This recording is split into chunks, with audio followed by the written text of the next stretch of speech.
don't know what to do with my hands when I'm not holding a mug. I have a quick thought.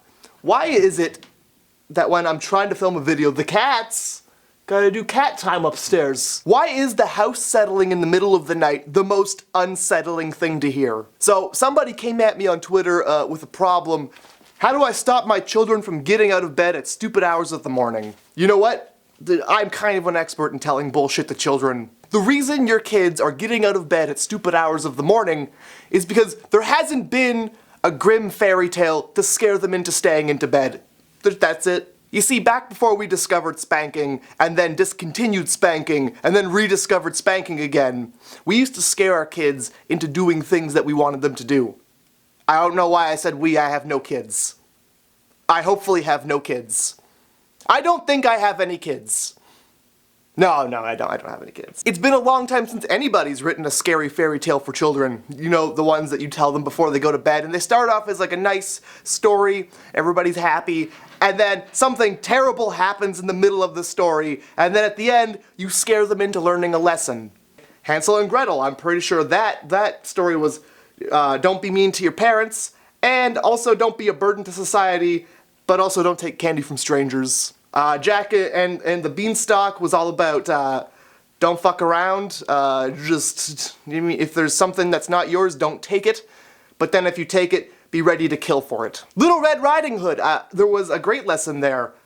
Probably don't mess around with wolves, I guess. I gotta look up some of these titles real quick. A lot of these have really, kind of upsetting titles. The Mouse, the Bird, and the Sausage.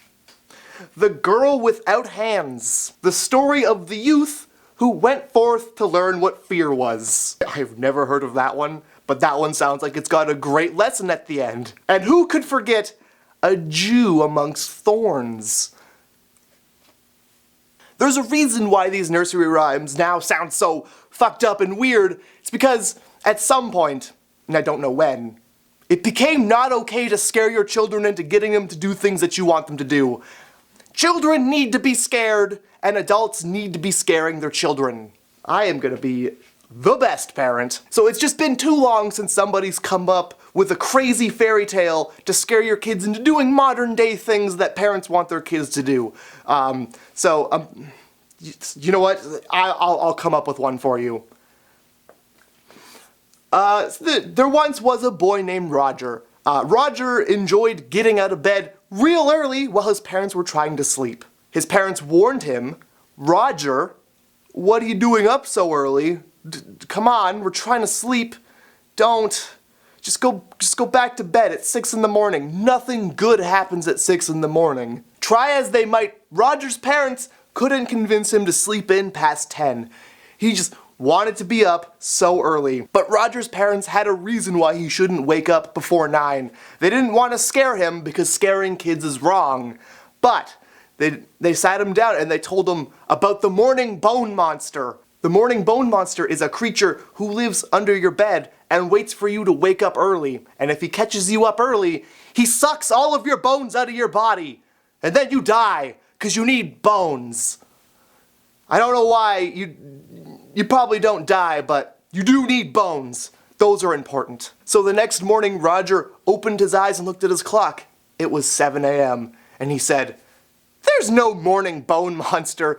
That's something somebody would have told me about, or maybe I would have saw a warning label on a box of cereal or in a book, or somebody on TV would have mentioned the bone monster before, but nope, didn't." So he didn't believe his parents, and he got out of bed, and then he turned and he saw the bone monster sitting on the end of his bed, and the bone monster said,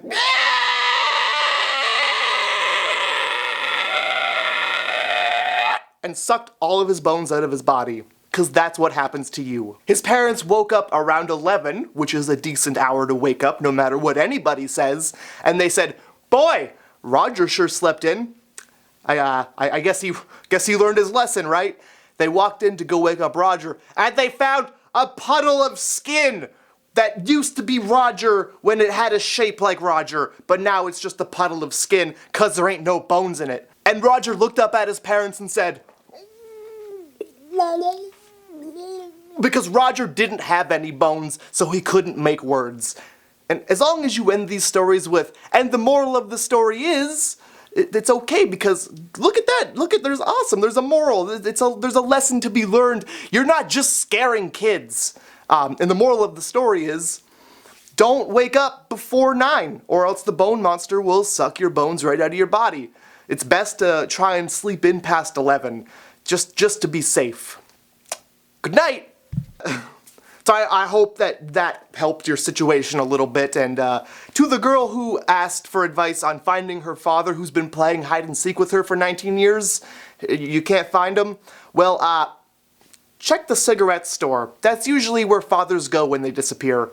Yeah.